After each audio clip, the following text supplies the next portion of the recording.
욥기 42장을 읽었는데요. 욥기 42장은 이제 하나님께서 욥에게 말씀하시던 두 번째 이야기입니다. 욥이 두 번째 이야기인데 이것은 하나님께서 욥이 첫 번째 대답한 후에 어떤 짐승에 관한 이야기를 했습니다. 그리고 이제 두 번째 대답하는 이야기가 42장에 나오는데 아이들에게 질문을 할 겁니다. 나는 누구일까요? 사람이 아니라 짐승입니다. 두 짐승인데요. 먼저 제가 이야기하는 걸 잘 들어보십시오. 그 힘은 허리에 있고 그 세력은 배에 힘줄에 있고 그 꼬리치는 것은 백양목이 흔들리는 것 같고 그 넓적다리의 힘줄은 서로 연락되었으며 그 뼈는 놋광 같고 그 가래대는 철장 같으니 그것은 하나님의 창조물 중에 으뜸이라. 그것을 지은 자가 칼을 주었고 쭉 합니다. 굉장히 뚱뚱하고 아주 힘이 좋은 그런 짐승입니다. 나는 누구일까요? 하는 첫 번째 질문이고요. 두 번째는 이건 또 다른 짐승입니다. 누가 그 가죽을 벗기겠으며 그 아가미 사이에 들어가겠는고 누가 그 얼굴의 문을 열 수 있을까? 그 들어있는 쭉 있는 이가 이빨이 두렵구나. 그것이 재치기를 한즉 광채를 바라고 그 눈은 새벽 눈꺼풀이 열린 같으며 그 입에서는 횃불이 나오고 불똥이 튀어오고 그 콧구멍에서 연기가 나오니 마치 솥이 끓는 것과 갈대의 타는 것 같구나. 어떤 짐승이 있는데요. 그 비늘처럼 딱 덮여 있어 가지고 어떤 것도 공격을 못 합니다. 그런데 거기서 팍 하면은 입이나 코에서 나오는 것은 코낀 같다. 다른 것으로부터 공격은 받지 않고 다른 것은 얼마든지 공격할 수 있는 짐승입니다. 한국말로 하면 각각 투자예요. 무엇과 무엇입니다. 강설할 때 나올 겁니다. 2번 문제는 두 짐승의 공통점이 무엇인가 하는 겁니다. 자기는 공격을 당하지 않지만 다른 사람을 잘 공격할 수 있는 짐승이라면 어떤 특징이 있겠죠. 세 번째 질문이 더 재밌습니다. 그 짐승에 관한 이야기를 들었을 때 욥이 보인 반응은 무엇일까요? 하는 겁니다. 그런 걸 생각하면서 여러분이 이번 주에 욥기를 쭉 읽어가실 텐데요. 욥기 40장, 41장, 42장 읽어가면서 이 짐승이 무엇이고 왜 짐승을 이렇게 묘사했는지 그리고 그러한 짐승을 보았을 때 욥이 어떤 반응을 보였을지 그런 걸 생각하면서 읽으면 욥기가 어려운 책만은 아닙니다. 아마 생각하는 것이 굳어진 어른들에게는 어려울 수가 있는데요. 생각이 자유롭고 상상력이 풍부한 아이들에게는 욥기처럼 재미있는 책은 없을 수도 있습니다. 나는 누구일까요? 이걸 생각하면서 여러분이 욥기를 읽어가시면 좋겠습니다. 이제 욥기 42장으로 넘어가서 이야기를 할 겁니다. 제 강설 가운데 세 가지 질문에 대한 답이 살짝 나오기도 할 겁니다. 그렇지만 저는 그 질문에 매이지 않고 42장을 중심으로 생각할 겁니다. 제가 방금 읽은 것은 40장 한 구절, 41장 한 구절에서 따서 읽었기 때문에 여러분이 집에 가서 성경을 읽으면서 확인해 보시면 좋겠습니다. 두 짐승 이야기가 지금 40장, 41장에 나옵니다. 짐승에 관한 이야기를 듣고서 욥이 주는 무소불능하시고 무슨 경영이든지 못 이루시는 것이 없습니다 하면서 납작 엎드려 가지고 이 일을 이야기를 합니다. 이것이 욥의 첫째 말인데요. 40장 3절에 보면은 욥이 이야기하는 말이 나옵니다. 40장 3절 욥이 여호와께 대답하여 가로되 나는 미쳐나오니 무엇이라 주께 대답하리까 손으로 내 입을 가릴 뿐이로소이다. 내가 한 번 두 번 말하였은즉 다시는 더하지도 아니하겠고 대답지도 아니하겠나이다. 하나님께서 지금 38장, 39장 이야기를 할 때에는 하나님께서 폭풍 가운데에서 말씀하시면서 자연 만물을 쭉 보여주십니다. 자연 만물에서 되어지는 일들, 짐승이 살아가는 것들, 이런 것을 하나님께서 다 지으셨고 다스리신다는 사실을 이야기해 줍니다. 그랬더니 거기에 대한 욥의 대답이, 하나님께서 행하시는 그 큰 일을 보니까 나는 미천하고 어떤 말도 못하겠습니다. 입을 가리겠습니다 하고 입을 가립니다. 그랬더니 하나님께서 두 짐승 이야기를 하시는 겁니다. 두 짐승 이야기를 하니까 욥이 두 짐승을 하나님께서 다스리시는 것을 보고서 내가 알지 못하는 말을 하나님께 했습니다. 내가 헤아릴 수 없는 말을, 나도 모르는 말을 했습니다. 내가 전에는 주님에 대해서 귀로 듣기만 했는데 이제 눈으로 봅니다. 이러므로 내가 스스로 한탄하고 티끌과 제 가운데에서 회개합니다. 그렇게 이야기합니다. 두 짐승에 관한 이야기를 하니까 욥이 회개를 했습니다. 우리가 생각하는 반응하고 다르죠? 여러분이 동물원에 나가서 동물을 보고 이렇게 구경하고 혹시 사진 찍을지는 몰라도 그 동물 앞에서 회개합니까? 회개하지 않죠? 그런데 여기서 이야기하는 동물 이야기를 듣고 욥은 티끌과 재에 앉아가지고 하나님께서 행하시는 일을 생각하고 자기는 회개한다고 하였습니다.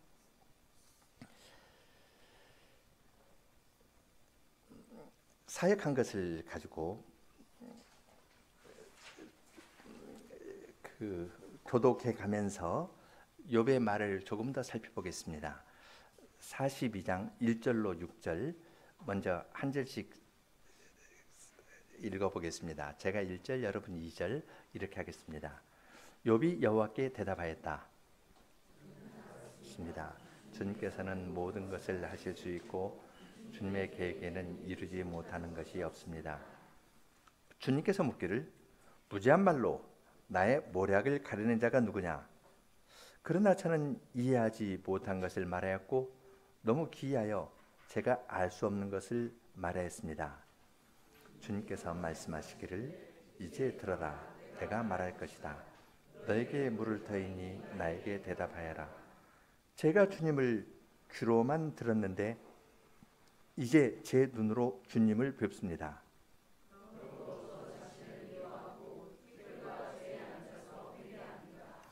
예, 지금 6절까지 이야기를 했는데요. 하나님께서 두 짐승을 다스리는 것을 보았을 때 욥은 스스로 화나면서 티끌과 재에 앉아가지고 회개를 했습니다. 이제 조금 궁금하지만 집에 가서 자세히 보시고 바로 앞절 한번 보죠. 41장 1절인데 바로 앞절 41장 마지막 절을 보면은 모든 높은 것을 낮게 보고 모든 교만한 것의 왕이 되느니라. 두 번째 짐승인데요. 두 번째 짐승을 이야기를 하면서 모든 교만한 것의 왕이 된다.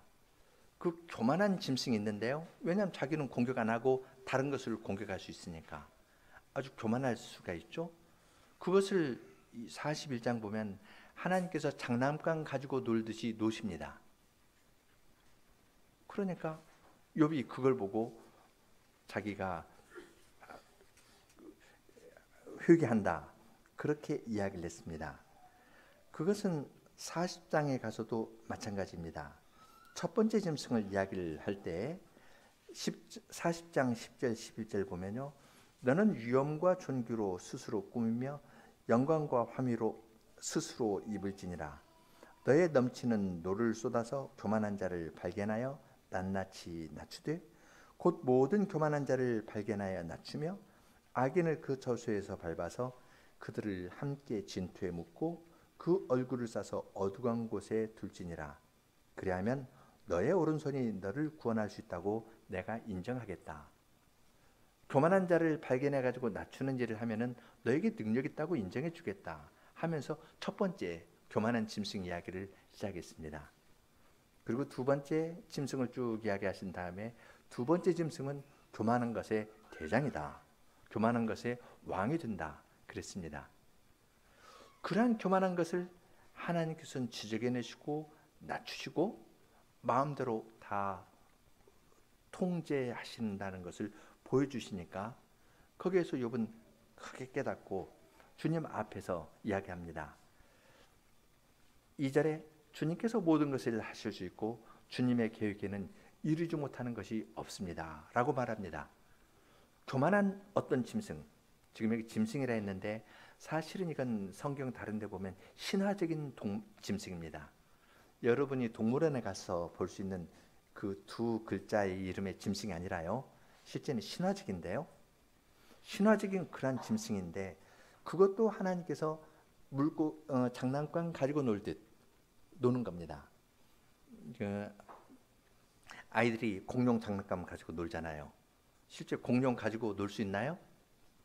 실제 공룡이 있다면 매우 두려워할 텐데 조그만 애들도 공룡을 장난감처럼 가지고 놀지 않습니까? 그런 것처럼 하나님께서 이 신화적인 존재를 매우 교만하고 누구 말도 듣지 않는데 그 교만한 것을 지적해내고 낮추는 능력을 보이시는 겁니다. 그러니까 욥은 주님은 모든 것을 하실 수 있고 주님의 계획에는 이루지 못하는 것이 없다고 이야기를 합니다. 신화적인 동물의 그 교만을 꺾는 것을 보고서 그렇게 이야기를 합니다. 그 다음에 이야기를 할 때요, 3절과 4절의 괄호 안에 주님께서 주님께서 말씀하시기를 그렇게 했는데 그건 번역하면서 첨가한 겁니다. 왜냐하면 지금 욥이 이야기를 하면서 하나님의 말씀을 이야기를 하고 자기 이야기를 하고 하나님의 말씀을 이야기하고 자기 이야기를 하고 이런 식으로 말을 하니까 그렇게 그 말을 보면 가장 쉽습니다. 무지한 말로 나의 모략을 가리는 자 누구냐? 그렇게 주님께서 물으시니까 그 질문에 대해서 그러나 저는 이해하지 못한 것을 말하였고 너무 귀하여 제가 알 수 없는 말을 했습니다 하고 자백하는 겁니다. 또 4절도 주님의 말입니다. 이걸 욥이 반복합니다. 이제 들어라, 내가 말할 것이다. 너에게 물을 터이니 나에게 대답하여라. 주님께서 이렇게 말씀하시지 않았습니까? 그 말에 대해서 제가 주님을 귀로만 들었는데 이제 저의 눈으로 주님을 뵙습니다. 그리고 이런 주님을 뵈니까 모르는 말을, 알 수 없는 말을 주님한테 한 것을 생각하면서 나 자신이 미워서 티끌과 재에 앉아서 회개합니다. 그렇게 이야기를 했습니다. 지금 욥이 회개한다는 말을 어느 때 했는지 잘 살펴볼 필요가 있습니다. 내가 하나님께 행하시는 것을 다 알고 자기에게 자기의 고난 당하는 것에 대한 의미를 욥이 알고서 회개했다고 이야기하는 것이 아닙니다. 욥기 1장 2장에서 사탄이 욥을 공격했는데요, 하나님을 경외하는 자, 하나님을 경외하고 악에서 떠난 욥을 공격했는데 그 일의 의미를 욥이 알았다고 하면서 하나님, 사탄이 그렇게 공격했는데 그 일의 의미를 이제 제가 알았습니다. 그것도 모르고 제가 이 땅에서 참 엉뚱한 말 했습니다. 잘못했습니다. 그렇게 회개하는 것이 아닙니다. 하나님께서는 자연 만물을 통해서 하나님의 능력을 보여주시고 신화적인 존재가 어떠한 혼돈을 일으킨다 해도 하나님께서 다 통화하신다. 그 교만한 것도 하나님께서 다 지적해내실 뿐만 아니라 그의 교만도 이용해서 하나님의 일을 이루어 나가신다는 것을 보여주었습니다. 그러니까 욥은 이해하지 못한 가운데에서 회개한 겁니다. 하나님의 능력이 나타나니까 그 무한하신 능력 앞에서 회개한 것이지, 깨닫고 하나님은 이러이러한 분이고 나에 대한 계획이 이러이러했는데 이렇게 하셨다. 욥기 1장 2장에 있는 그 내용이 있는데 내가 이걸 몰랐다. 아이고 난 참 무지한 사람이구나 하고 회개한 것이 아니라는 겁니다. 욥기는 끝까지 그것을 감춰둡니다. 이것은 7절부터 11절의 내용을 봐도 분명합니다. 7절부터 11절에 보면은 하나님께서 욥의 친구들에게 이야기하시는 이야기가 나오고요. 그 다음에 욥의 친구들에게 너희가 옳지 않다 이렇게 말씀하시고, 너희가 거기에서 벗어나려면 나의 종 욥이 올바르게 이야기를 했으니까 욥에게 청해서 욥이 너희를 위해서 기도하면은 그러면 너희가 온전하게 될 것이다. 그렇게 이야기를 했습니다. 이 이야기에서도요, 욥이 친구를 위해서 중보의 기도를 드리고 제사를 드렸을 때 어떠한 약속을 받고 했는지 받고 하지 않았는지 그것을 생각하면서 이 구절을 읽을 필요가 있습니다. 7절부터 11절 이것도 교독하면서 보죠. 여호와께서 이 말들로 욥과 이야기하기를 마친 후에 대만 사람 엘리바스에게 말씀하셨다. 너와 너의 두 친구에 대하여 나의 노가 타오르니 너희가 나의 종 욥처럼 올바르게 나에게 관한 것을 말하지 않았기 때문이다.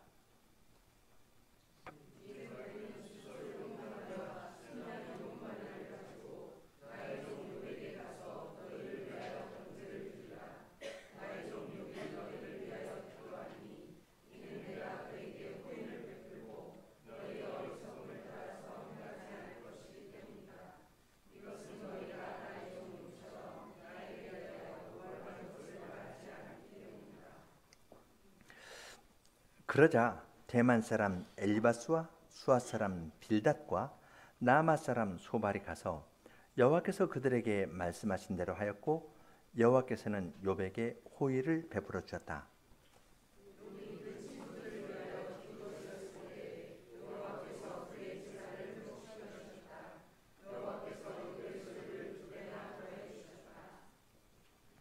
그의 형제들 모두와 자매들 모두 그리고 전부터 그를 아는 친구들이 모두 그의 집에서 그와 함께 음식을 먹었다.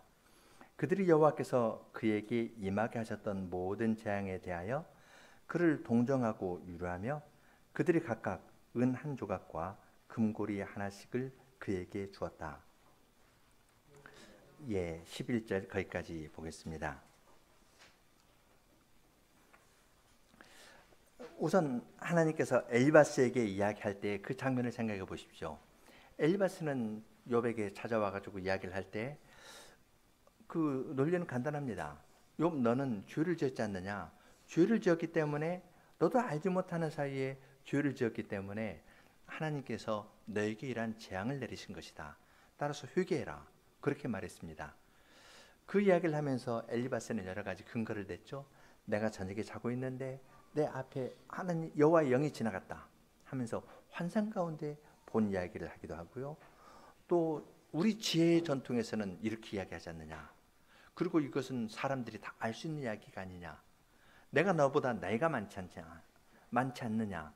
이런 여러 가지를 들어가지고 욥에게 욥 당신은 당신의 죄 때문에 하나님에게 징계를 받으니까 회개하라 그랬습니다. 하나님의 권위도 또 빌려가지고 이야기를 했는데요. 그런데 하나님께서 그에게 나타나가지고 엘리바스야, 내가 나에 대하여 말한 것은 나의 종 욥처럼 올바르지 않다. 그렇게 이야기합니다. 욥을 죄인으로 몰아갔거든요. 욥을 죄인으로 몰아갈 때 이런 식도 있습니다. 욥 너 부자지 않냐? 부자인데 왜 부자가 됐을까? 너 가난한 사람 착취해서 부자가 됐지. 추정해가지고 욥이 부자라는 사실 때문에 욥은 재산을 착취한 사람이다. 그렇게 이야기를 했습니다. 그런 질문에 대해서 욥은 나를 모태에서 지은 사람이나 나의 종을 모태에서 지은 분이 같은데 내가 어떻게 내 종에게 그렇게 됐겠느냐. 이런 식으로 이야기를 하지만 친구들은 계속해서 욥을 눌렀습니다. 그런데 하나님께서는 욥을 나의 종이라 4번 그렇게 말씀하십니다. 욥을 나의 종이라고 인정해 주시고 욥이 나에게 말한 것은 올바르지만 너희가 말한 것은 올바르지 않다. 이렇게 말씀하십니다. 이것은 욥의 친구들의 말과 욥의 말에 중요한 차이점이 있다는 것을 말씀드렸었죠. 욥은 친구들하고 변론하다가 하나님께 호소합니다. 나는 나의 구속자가 살아계심을 믿는다 하면서 나의 보증인, 나의 보인, 나의 중보자, 나의 구속자가 살아계시다면서 하나님을 향해서 호소를 했는데 친구들은 그것이 없습니다. 그냥 욥의 말꼬리 잡아가지고 욥을 눌러버리려 했거든요. 팍팍 누르려 했습니다. 그냥 꺾어버리려고 그렇게 이야기를 했는데 하나님께서 욥이 나에 대하여 말한 것은 올바르지만 너희가 말한 것은 나의 종 욥이 말한 것처럼 올바르지 않다. 그렇게 이야기를 하셨습니다. 또한 욥의 말에 부족함도 있는데요. 지금 7절의 이 말씀은 6절에서 욥이 한 말 다음에 하시는 말씀입니다. 그러니까 나의 종 욥이 하는 말, 그것은 6절에서 욥이 티끌과 재 가운데 앉아서 회개하는 말입니다. 이건 하나님 보시기에 아름다운 말입니다. 이 말은 올바르다 하면서 욥의 말을 하나님께서 인정해 주셨습니다.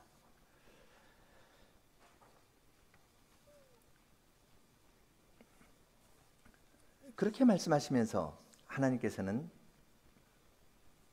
엘리바스에게 수소 7마리, 순양 7마리를 가지고 나의 종 욥에게 가서 너희를 위하여 번제를 드리고 나의 종 욥이 너희를 위하여 기도해야 된다. 그렇게 해야 그들이 그들의 죄에서 사함을 받는다는 뜻으로 주님께서 말씀해 주셨습니다. 수송아지 7, 순양 7으로 번제를 드린다는 것 자체가 이들의 죄가 가벼운 죄가 아니라 매우 큰 죄라는 것을 구약 백성들은 금방 알았을 겁니다. 단지 그들이 제사를 드려서가 아니라 욥이 그들을 위해서 기도를 해야 그들의 재물이 연락되고 그들의 죄가 용서받는다고 이야기를 하였습니다. 그런데 여기서 두 가지 시점에서 두 가지 살펴볼 것이 있습니다. 첫째는 욥은 새 친구가 왔을 때 그 친구들에게 너희들 무슨 염치로 나 찾아왔니? 얼굴이 참 뻔뻔하다. 그렇게 이야기하지 않았습니다. 그들의 사과를 받은 다음에 그들을 위해서 기도해 준 것이 아닙니다. 하나님께서 그렇게 하라고 하셨기 때문에 욥은 그대로 순종합니다. 사람 간의 관계를 먼저 풀려고 하는 것이 아니라 하나님의 명령에 순종하는 것을 봅니다. 또 하나는요. 이때 욥이 친구들을 위해서 제사를 드릴 때, 기도를 드릴 때 욥의 몸에서 종기가 그대로 있었을까요? 아니면 없었을까요? 하나님께서 욥이 회개하니까 욥을 다 낫게 해주시고 욥이 이렇게 몸이 깨끗해져서 그런 상태로 친구를 위해서 기도했을까요? 아니면 진물이 나는 그러한 상태로 티끌과 재에 앉아서 회개하다가 그 상태로 하나님께 친구들을 위해서 기도드렸을까요?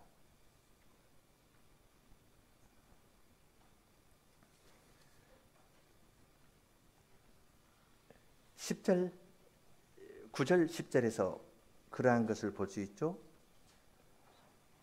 세 사람을 위해서 욥이 하나님 여호와께서 그들에게 말씀한 대로 세 사람이 하고 여호와께서는 욥에게 후기를 베풀어 주셨습니다. 10절 욥이 그 친구를 위하여 기도를 드렸을 때 여호와께서 그의 재산을 회복시켜 주셨다.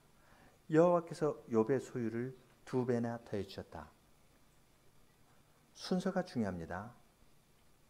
욥이 회복된 후에 친구를 위해서 중보 기도한 것이 아니고 그 상태에서 티끌과 재에 앉아서 통곡하는 그 상태로 회개하는 상태로 하나님께 친구들을 위해서 기도했을 때 그는 나음을 입었습니다.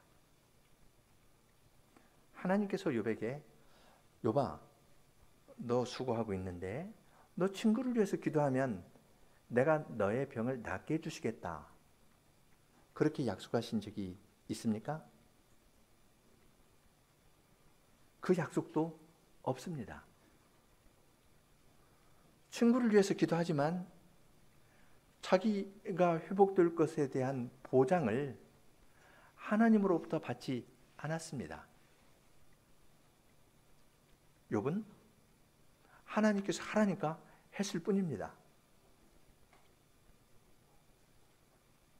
이것이 욥의 믿음입니다.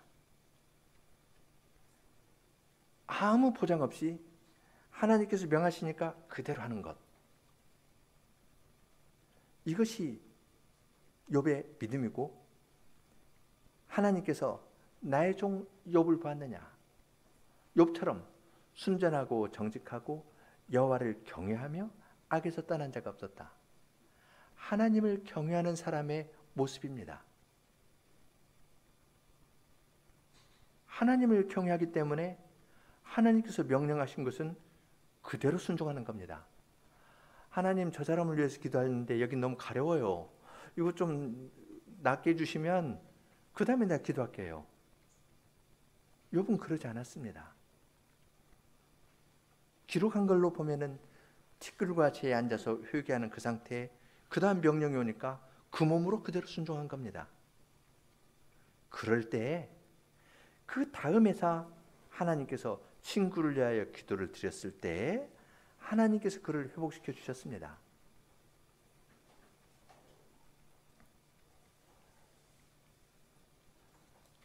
하나님께서는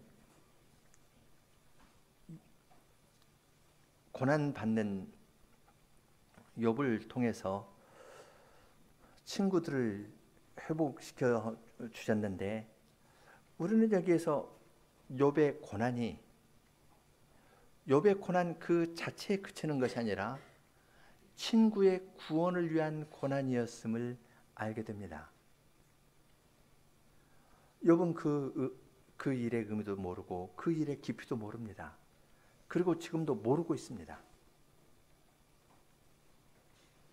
모르고 있지만 그는 하나님께서 말씀하시니까 여호와를 경외하면서 티끌과 재에 앉아서 고통 가운데 있는 데에서 친구를 위해서 기도했습니다. 그러니까 하나님께서 친구를 위한 제사도 받아주셨을 뿐만 아니라 욥도 회복해 주었습니다.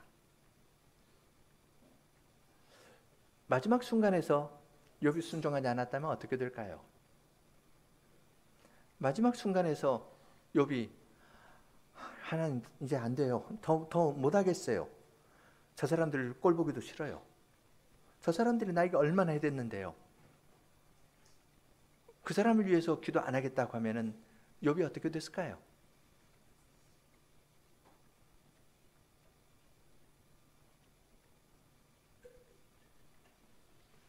물론 성경은 그렇게 기록하지 않지만 여호와를 경외하는 욥이 순종한 것을 쓰지만,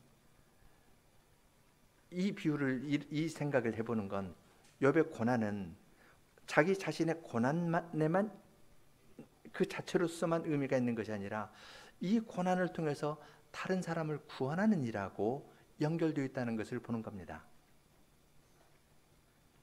이것이 하나님께서 하시는 방식입니다. 이것이 교만한 욥의 세 친구를 하나님께서 사로잡아가지고 구원의 영역으로 데려오시는 방식입니다. 욥의 세 친구 얼마나 교만했습니까? 이 교만한 사람들은 논리가 있습니다. 그 논리는 사탄의 논리입니다. 어떤 일을 하면은 이렇게 한다. 하나님께서 보호해 주시니까 하나님을 섬긴다. 욥이 죄를 지었으니까 욥이 재앙을 받는다. 이런 식의 사람들에게 설득력이 있는 이 논리를 가지고 사는 사람입니다. 그래서 다른 사람을 평가합니다. 나는 아닌 사람이에요. 그러니까 난 교만하게 다른 사람에 대해서 어떤 말들을 하면서 다 평가할 수 있거든요. 그러한 교만한 자들이 있는데, 두 짐승으로 표현된 그 교만한 자들이 있는데, 하나님께서는 그 교만에 핵심을 아시고 그 교만한 자뿐만 아니라 교만한 사람의 그 자리가 무엇인지를 아시고 그걸 지목해내실 뿐만 아니라 그것을 마음대로 다스리십니다. 교만한 두 짐승, 그 짐승을 하나님께서 마음대로 움직이시면서 하나님의 뜻을 이루어 가십니다. 사탄이 욥을 그렇게 공격했지만 욥의 고난을 통해서 세 친구의 구원을 이루셨고, 뿐만 아니라 사탄의 논리를 가지고 이야기하는 세 친구를 주님께서는 욥의 고난을 통해서 가볍게, 거기에서 이쪽으로 사탄의 나라에서 하나님의 나라로 불러들이셨습니다. 친구들에게 욥이 당하는 고난의 이유는 욥기 1장 2장에 있는 것을 파노라마처럼 쫙 보여주시면서 천상에서 이런 일이 있었는데 이렇게 됐다. 그러니까 너희들 잘못했다. 그렇게 하시면서 세 친구를 구원하시지 않았습니다. 하나님께서는 하나님을 경외하면서 순종하고 고난받는 그 사람을 통해서 교만한 사람을 가볍게 구원해내셨습니다. 이것이 하나님께서 행하시는 놀라운 일입니다. 그렇게 친구를 위해서 중보 기도를 했을 때 하나님께서는 욥을 그 다음에 회복시켜 주셨습니다. 재산도 회복시켜 주셨고 욥의 소유를 2배로 주셨습니다. 그리고 11절에 보면은 욥의 형제들 모두, 자매들 모두, 그리고 전부 다 아는 친구들 모두 욥의 집에 와서 함께 음식을 먹습니다. 이 사람들은 욥기에 등장하지 않는 사람입니다. 욥기를 보면은 욥이 동방의 큰 부자이고 혼자인 것 같았는데 보니까 형제들이 많았습니다. 형제들도 있고 자매들도 있고 친구들도 많았는데 이 사람들도 가까이 오지 않았거든요. 그런데 이 사람들이 욥이 회복된 것을 보고 그에게 동정하고 위로하려고 그 사람들이 은 한 조각, 금고리 하나씩 가져오니까 욥은 그것을 받았습니다. 욥이 그 사람들에게 딱 정문에 들어올 때, 대문에 들어올 때 내가 고통 가운데 있을 때 당신 얼굴 한 번도 비치지 않더니 내가 좀 다시 부자가 되니까 나에게 뭐 좀 먹을 거 있을 것 같아서 나에게 오냐고 이런 식으로 하면서 박대하지 않았습니다. 하나님께서 회복시켜서 나 재산 많은데 아니 이따위 뭐 은고리 하나 금고리 하나 이런 거 가져오냐고 그런 식으로 하면서 그들 돌려보내지도 않았습니다. 나는 하나님으로부터 말씀을 받아 든든한데 당신이 나에게 와서 뭐 위로의 말을 해? 그러지도 않았습니다. 11절에 묘사된 욥의 모습도 잔잔합니다. 자기는 위로받을 자이고요. 친구들이 와서 한마디 말을 하면은 그 말을 진정으로 받아들입니다. 하나님께서 재산을 2배나 주어가지고 동방의 가장 큰 갑부였지만 다른 사람이 요만한 거 갖다 주면은 마음으로부터 고맙다고 하고 그걸 받아갑니다. 그러한 넉넉한 마음을 가진 사람으로 주님께서 회복시켜 주셨습니다. 욥이 그 자리에서까지 그렇게 겸손하고 다른 사람의 위로를 진심으로 받아들이고 다른 사람이 주는 작은 선물을 진정으로 받아들일 때 그 사이가 얼마나 아름답고 풍요롭게 되겠습니까? 이전의 고난은 다 없어지고 주님께서 주시는 기쁨과 풍성함이 그 가정을 꽉 채울 겁니다. 그가 살고 있는 사유에 참된 평안이 넘치게 될 겁니다. 하나님께서는 이유를 알 수 없는 욥의 고난을 통해서 친구들을 구원해내시기도 하시고 그 당시 다른 많은 사람들에게 고난의 의미에 대해서 알려주셨습니다. 우리는 욥기를 읽으면서 고난이 갖고 있는 의미를 더 생각하게 됩니다. 욥의 고난은 욥 개인의 고난이 아니라 다른 사람의 구원과 연결된 고난이었습니다. 그는 고난 가운데에서 하나님께 기도를 드렸고 아무런 보장이 없을 때 하나님께서 친구를 위해서 기도하라고 그냥 내버려 두셨어도 욥은 아무 말 안 하고 그대로 있었을 겁니다. 그러나 하나님께서는 회개하는 욥을 통해서 기도를 드리게 하셨고 욥이 친구를 위해서 기도를 하니까 하나님께서 욥도 회복시켜 주시고 그 사회 전체를 회복시켜 주셨습니다. 이러한 욥의 고난이 중보의 성격이 있다는 것을 알 때에 우리는 욥의 고난에서 그리스도의 모습을 봅니다. 주님께서는 욥을 나의 종 욥, 42장에서 나의 종이라는 말을 4번 사용합니다. 나의 종 욥이 당한 이 고난을 우리는 이사야서 53장에서 이야기하는 여호와의 종의 모습과 연결되는 것을 봅니다. 아무도 예수 그리스도의 고난을 이해하지 못하였지만 그분은 나의 하나님 어찌하여 나를 버리셨나이까 하면서 아무도 이해하는 사람 없어도 그 고난을 당하셨습니다. 주님의 그 고난을 통해서 우리가 구원을 받은 겁니다. 그분이 히브리서 5장 8절 9절에 있는 것처럼 대제사장으로 고난을 받아서 얻으신 공효를 우리들에게 입혀주십니다. 그가 아들이시라도 받으신 고난으로 순종함을 배워서 온전하게 되었은즉 자기를 순종하는 모든 자에게 영원한 구원의 근원이 되시고 아들이시지만 그 고난으로 순종함을 배워 온전케 되었고 거기에서 얻으신 의를 우리들에게 입혀 주셨습니다.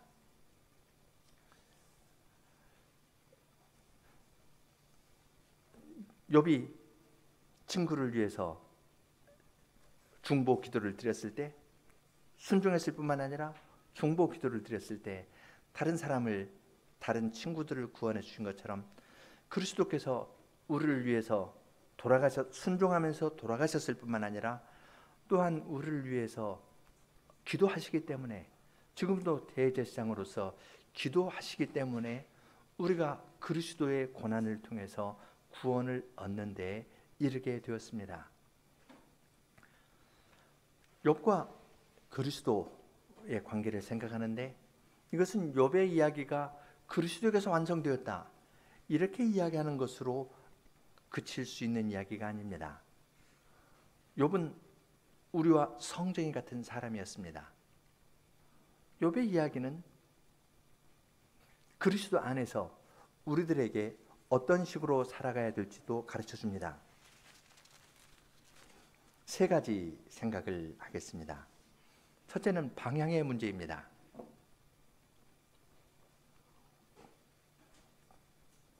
욥기에서 배우는 중요한 것은 방향의 문제입니다. 욥의 친구들은 항상 욥을 향했습니다. 욥을 누르려고 했습니다. 말로, 논리로, 다른 여러 가지 것으로서 나중에는 욥을 거의 저주하는 수준에까지 이야기를 했습니다. 욥이 너희는 나를 번뇌케 하는 위로자다 그렇게 말할 만큼 자기의 논리에 따르지 않으니까 욥을 거의 저주하는 수준에까지 내려왔습니다.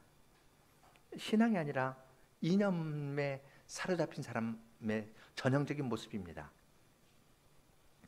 그들은 욥에게 향했지 그들의 말이 하나님께 향한 적은 없습니다. 그러나 욥은 친구들에게 이야기를 하다가 어려움이 있으면 하나님께 호소합니다. 나의 구속자가 살아계심을 나는 믿는다. 눈을 들어 하늘을 바라보면서 하나님께서 내 문제 풀어주시기를 바란다. 그렇게 이야기를 합니다. 우리가 여기에서 큰 교훈을 배울 수 있습니다. 우리가 어떤 일을 당하거나 어떤 말을 들을 때 사람을 향하면 반드시 욥의 친구처럼 됩니다. 사람을 향하면 내가 반드시 이겨야 됩니다. 내가 이기기 위해서는 다른 수단 적당히 써도 됩니다. 우리는 자동적으로 그런 쪽으로 생각하고 행동합니다.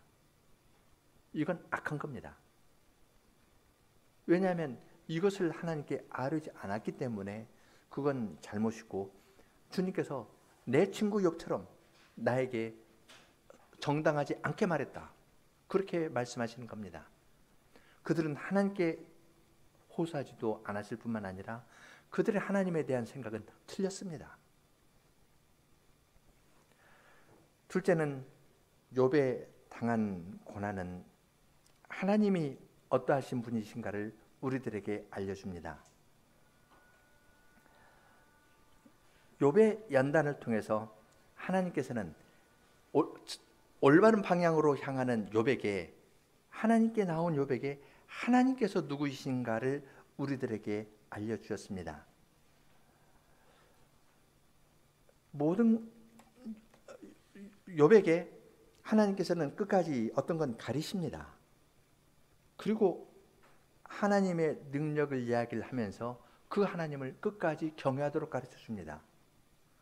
교만한 두 짐승, 교만한 사탄을 상징하는 그 두 짐승을 마음껏 요리하는 분이 하나님이시라는 것을 보여주십니다.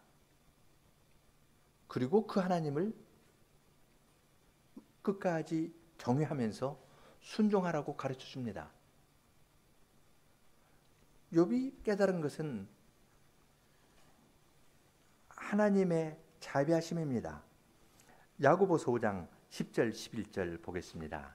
여기에서 욥의 고난에 관한 이야기를 하는데 욥의 고난을 배웠으니까 욥처럼 참아라, 그렇게 이야기하시지 않습니다. 야고보서 5장 10절 11절입니다.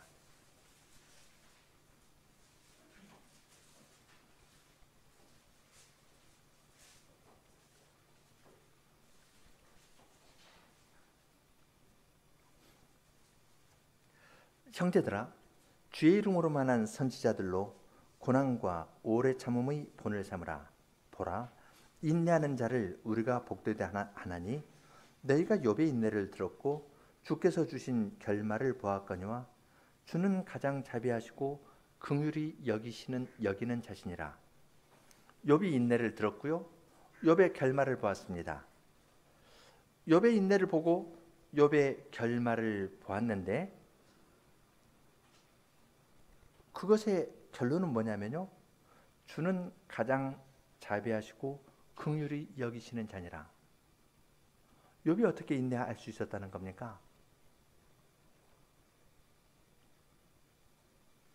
너희가 욥의 인내를 들었고 주께서 주신 결말을 보았거니와 주는 가장 자비하시고 긍휼히 여기시는 자신이라. 욥이 어떻게 인내할 수 있었습니까?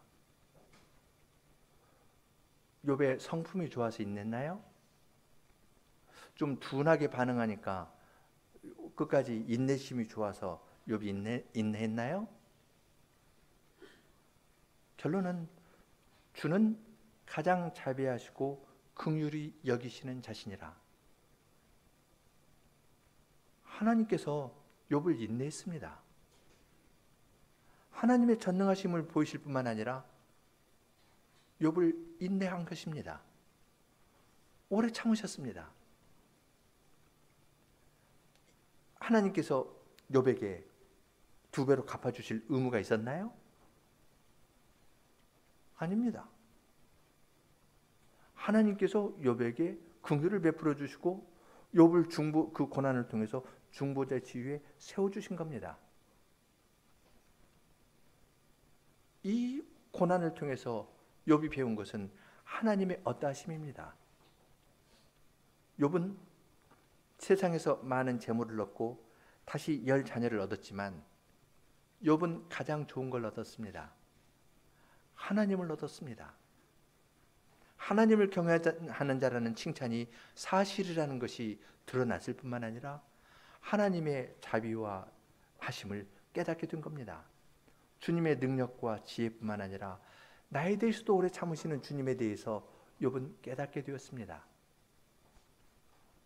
어떤 일이 있을 때 우리도 지향점은 하나님이어야 되고 하나님의 오래 참으심, 하나님의 자비하심과 긍휼하심을 의지하는 것이 우리가 가야 될 길입니다.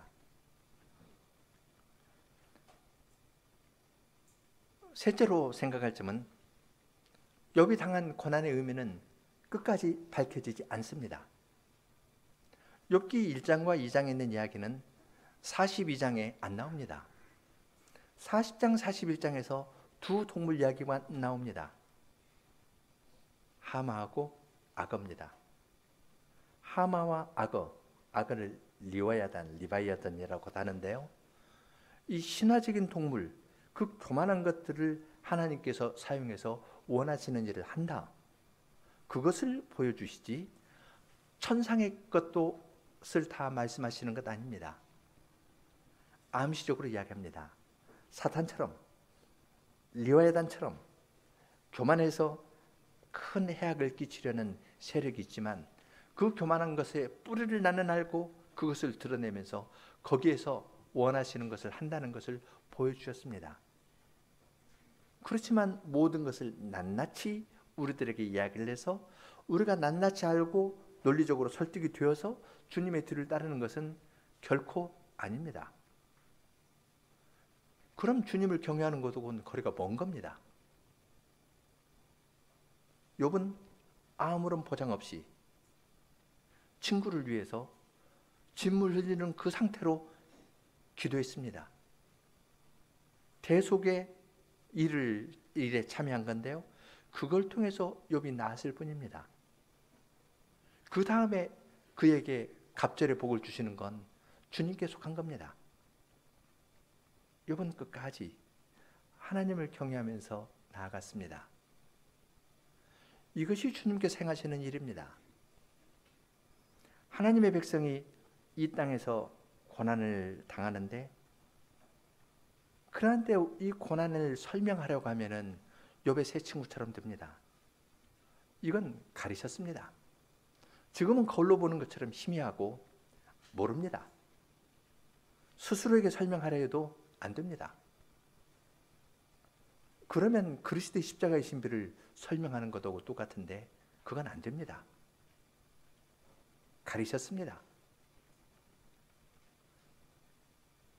이것은 경배하는 겁니다. 순종하고 따르면 우리의 작은 순종을 통해서 주님께서는 우리의 고난을 다른 사람의 구원을 위해서 사용하십니다. 욥은 그리스도를 가리키면서 그 고난을 당했지만 우리는 그리스도 안에서 고난에 참여합니다. 그리스도 안에서 고난에 참여하면은 이 우리의 인내를 통해서 우리는 주는 가장 자비하시고 긍휼히 여기시는 분이라는 것을 알게 될 뿐만 아니라 자비하시고 긍휼히 여기시는 주님의 사랑을 다른 사람에게 전할 수 있습니다. 저처럼 큰 고난을 받으면 나는 짜부러질 텐데 믿음으로 다시 서서 나가는 것을 보면서 그 안에 있는 하나님의 창조의 능력을 봅니다. 구원의 능력을 보게 되는 겁니다. 그리고 늘 가운데에는 과연 하나님이 계시구나. 그렇게 고백하면서 주님의 교회에 가입하는 겁니다. 주님께서는 우리를 위하여 어린 양의 혼인잔치를 예비해 두셨습니다. 우리는 모두 그 영광에 참여할 자입니다. 그러나 그 잔치는 어린 양의 혼인잔치입니다. 지금은 그리스도의 그 영광에 참여하기 위해서는 지금은 그리스도와 함께 고난을 겪어야 됩니다. 그리스도의 남은 고난을 채우면서 나아갈 때에 주님께서 우리 모두를 어린 양의 혼인잔치에까지 인도하실 겁니다. 만일 내가 당하는 고난의 의미를 다 알아야 되고 설명해야 된다면 이건 우리에게 무거운 짐입니다. 그럴 이유 없습니다. 그리스도의 고난에 참여하는 것으로 기뻐하면서 주님의 어떠하심을 배워서 순종하고 나아가면 주님께서 주님의 섭리 가운데 어떤 때 풀어주시기도 할 거고 또 확실하게는 모두 다 욥이 2배의 복을 받은 것 이상의 복을 우리 모두에게 주실 것입니다. 함께 여호와의 종 부르겠습니다.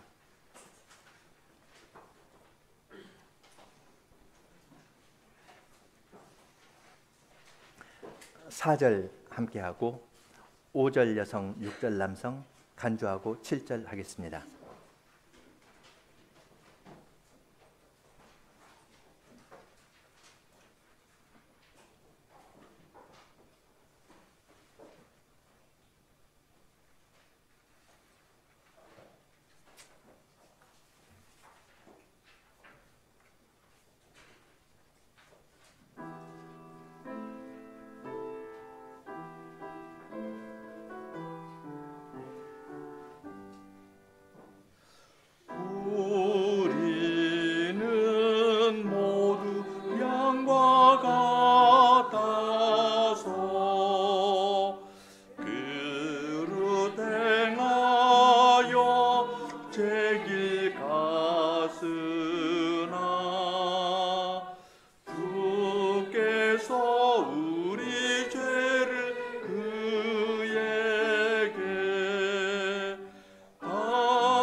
손을 그를 보리라. 주님 뜻 성취 고난의 결과 보고 만족하네. 의로운 종이 자기 지식으로 많은 사람을 의롭게 하도다. 죄 짐지고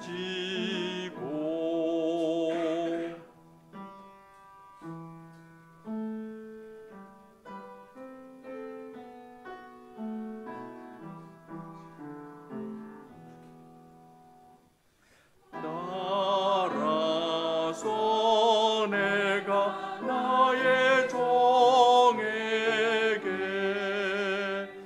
존귀한 자와 풍긴 나누며 강한 사람과 함께 전리품 나누게 하리. 죽는 데까지 그는 순종하고 의인과 같이 취급받았으니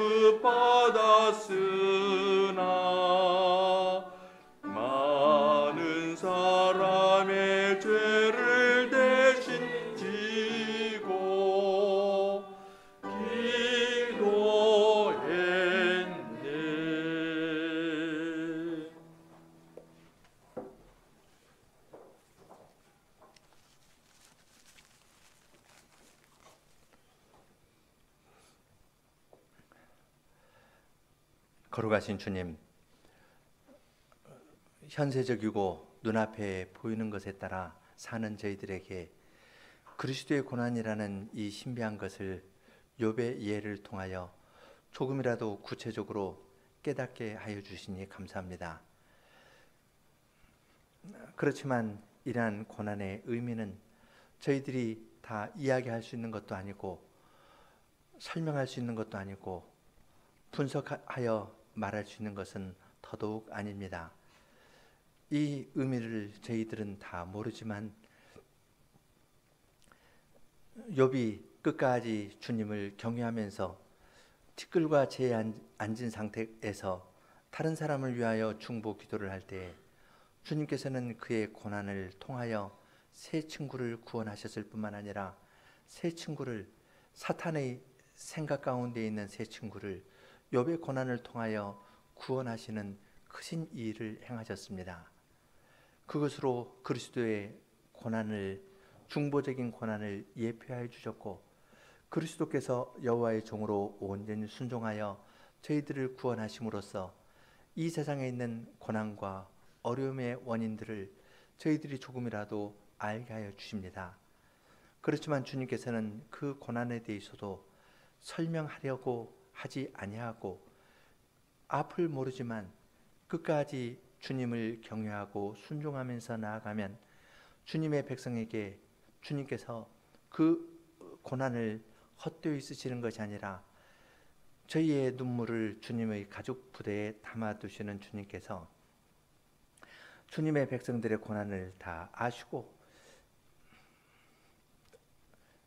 그 고난을 통하여 주님의 구원 사역의 일이 더 풍요롭게 깨닫게 되고 그러한 넉넉함으로 다른 사람을 대하고 이 고난의 복음을 전하는 일에 사용하시는 줄을 아오니 저희 모두가 그러한 마음 상태에 들어가서 주님에게 쓰임을 받는 사람들이 다 될 수 있도록 저희 모두를 붙잡아 주시고 인도해 주시옵소서. 그렇지만 저희의 연약한 것을 보시고 너무 어려운 일이 오래 지속되지 아니하도록 자비도 베풀어 주시기를 구합니다. 예수님 이름으로 기도합니다. 아멘.